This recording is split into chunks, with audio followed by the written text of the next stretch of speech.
Hello student, in last lecture we are discussion about various form of the line. Okay, now we start a exercise 10.2 of this chapter. So question 1 is given, write the equation for x axis and y axis. Okay, अब देखो यहाँ पर question समझना, equation of x axis and y axis. Okay, तो यहाँ पर हम लिखते हैं सॉल्यूशन में, if a line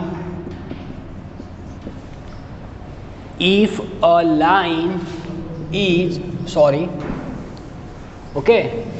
the coordinate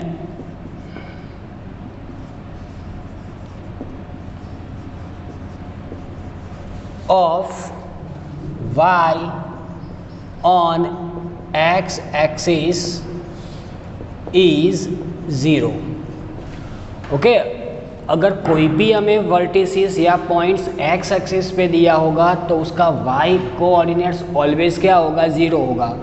इसका मीनिंग क्या होगा, the equation of x axis, therefore the equation of x axis is y equal to 0.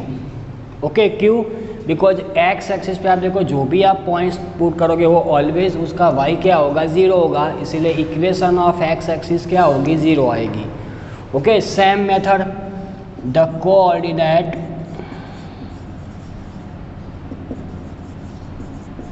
Of x on y axis is 0. Okay, उससे ऑपोजिट अगर हमें कोई भी पॉइंट y एक्सिस पे दिया होगा तो उसका x ऑलवेज क्या होगा, 0 होगा.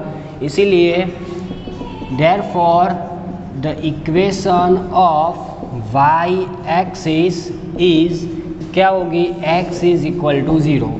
ओके, ये एमसीक्यूज के लिए बहुत इंपॉर्टेंट है, ध्यान रखना, ये हमारा बेसिक कंसेप्ट है. The equation of x axis is y equal to 0 and the equation of y axis is x is equal to 0. okay, write down. second question हमें क्या दिया हुआ है, find the equation which passing through the point 43 with slope 1/2. तो देखो यहाँ पर हमें एक पॉइंट दिया हुआ है और स्लोप दिया हुआ है, और इन दोनों का यूज़ करके हमें इक्वेशन ऑफ लाइन फाइंड करनी है. तो हमने लाइंस के वेरिएसिस जो डिफरेंट फॉर्म्स हमने पढ़े थे उसमें हमने एक पॉइंट स्लोप वाला फॉर्मूला लिखा था.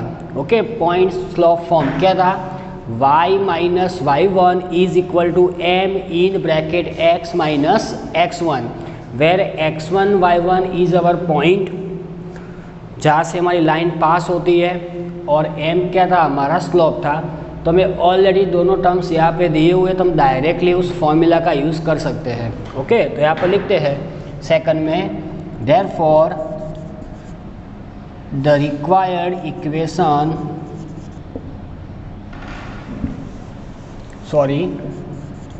The equation of line who passing through the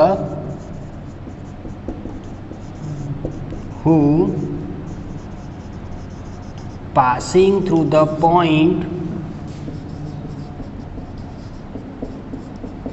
x1 y1 is equal to, कौन सा पॉइंट हमें दिया हुआ है, 4 3, and slope m is equal to 1/2. Okay, so y minus y1 equal to m in bracket x minus x1. Value put करो, y minus y1 how many, 3 equal to m 1/2 in bracket x minus x1 how many, 4. Okay, 2 को आप इस तरफ multiply करो तो यहाँ पर क्या होगा, 2y minus 6 equal to x minus 4. Therefore x minus 2y, x minus 2y and minus 4 plus 6 how many, plus 2 equal to 0. तो ये हमारी इक्वेशन ऑफ लाइन हमें मिल गई. Okay, right down. Question number 3।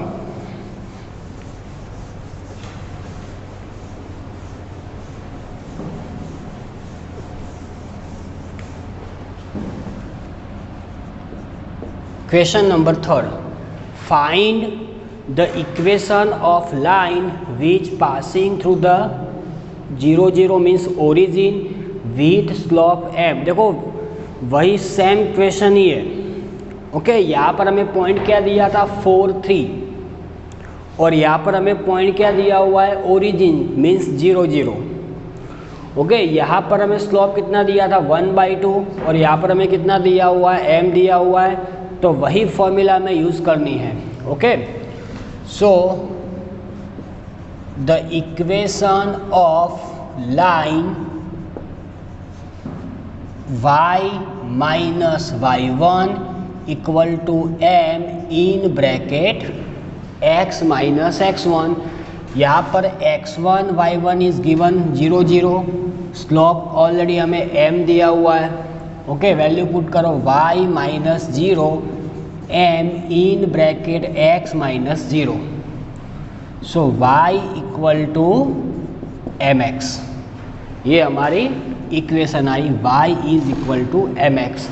If आप इस इक्वेशन को directly as a formula के हिसाब से भी याद आप लर्न कर सकते हो कि जब भी हमारी लाइन ओरिजिन में से पास होगी और उसका हमें स्लोप m दिया होगा तो डायरेक्टली उसकी फॉर्मूला क्या आएगी y is equal to mx। Okay, right down. Question number 4। Question number 4 is given find the equation of line which passing through the point 2 2√3 and is inclined with x axis at an angle of 75। Okay, अब देखो यहाँ पर हमें क्या दिया हुआ है inclined with x axis at angle of 75। इसका मीनिंग क्या होगा, हमारा जो एंगल बनेगा x एक्सिस के साथ वो क्या होगा हमारी लाइन का स्लोप होगा। ओके, और स्लोप क्या था m is equal to tan theta. तो यहाँ पर लिखते हैं therefore the slope of given line m equal to tan theta. Okay, यहाँ पर देखो हमें एंगल कितना दिया हुआ है 75 डिग्री दिया हुआ है, तो वैल्यू पुट करो तो is equal to tan 75। Okay, अब देखो इक्वेशन ऑफ लाइन फाइंड करना है तो हमें पहले tan 75 की वैल्यू फाइंड करनी होगी, लेकिन एक्चुअली हमने जो भी 10th में पढ़ा हुआ है उसमें 75 की वैल्यू हमें पता नहीं है। ओके, वो अभी चैप्टर नंबर 4 में आएगी जो ट्रिगोनोमेट्रिक रेशियो, उसमें हम पढ़ेंगे, लेकिन कैसे फाइंड करेंगे यहाँ पर हम देख लेते हैं। तो 75 जैसा हमने आगे के सम में किया था 75 मीन्स क्या होगा 45 प्लस 30। ओके, हमें यहाँ पर ऐसे एंगल लेने हैं जिनकी वैल्यू हमें ऑलरेडी पता है, इसीलिए 45 प्लस 30। ओके, 45 प्लस 30 कितना होगा 75 होगा। तो यहाँ पर देखो आप tan इन ब्रैकेट 45 प्लस 30, दो एंगल डिफरेंट हो गए, तो हम यहाँ पर tan in bracket alpha plus beta का फॉर्मूला यूज़ करेंगे। Okay, tan alpha plus beta का फॉर्मूला हमारा होगा tan alpha plus tan beta upon 1 minus tan alpha into tan beta. Important formula है, आगे भी काम आएगा, ध्यान रखना। tan alpha plus beta equal to tan alpha plus tan beta upon 1 minus tan alpha into tan beta. Okay, आप इस value को tan 45 प्लस tan 30 नहीं लिख सकते बिकॉज ये एंगल है और ये हमारा फंक्शन है। ओके, ध्यान रखना। तो यहाँ पर फॉर्मूला पुट करते हैं tan 45 plus tan 30 upon 1 minus tan 45 into tan 30। Okay, tan 45 की वैल्यू कितनी होगी 1 plus tan 30 how many 1/√3 upon 1 minus 1 into 1/√3। Okay, √3 LCM ले लो, तो यहाँ पर क्या होगा √3 + 1 अपॉन √3 - 1। तो ये हमारी आई m की वैल्यू। आप इसका रेशनलाइज भी कर सकते हो तो भी चलेगा, ऐसे रखोगे तो भी चलेगा। ओके, हम इसको एज इट इज ही रखेंगे यहाँ पर। चलो, स्लोप मिल गया। अब हमें यहाँ पर पॉइंट क्या दिया हुआ है, 2 इंटू 2√3 दिया हुआ है। Okay, therefore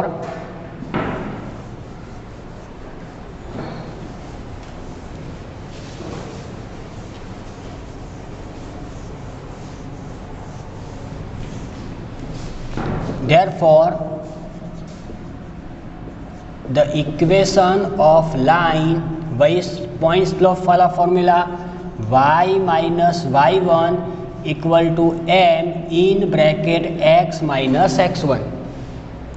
okay, y minus y1, okay, y1 is given how many 2√3, so 2√3 equal to m, slope कितना हुआ है यहाँ पर √3 + 1 upon √3 - 1 into x minus x1, how many 2। Okay, multiply, तो यहाँ पर क्या होगा √3 - 1 into y minus 2√3 in bracket √3 - 1 equal to √3 + 1 into x minus 2 in bracket √3 + 1. Okay, every term multiply by √3 + 1 and here √3 - 1. Okay, √3 - 1 into y minus 2 3s are 6 plus 2√3 equal to here √3 + 1 into x minus 2√3 minus 2। Okay, चलो clear यहाँ तक। अब देखो, अब हम x और y के term को साथ में लिखते हैं। मैं यहाँ से क्वेश्चन रब कर रहा हूँ, ध्यान रखना। तो यहाँ पर देखो क्या होगा, therefore √3 + 1 into x minus √3 - y into y equal to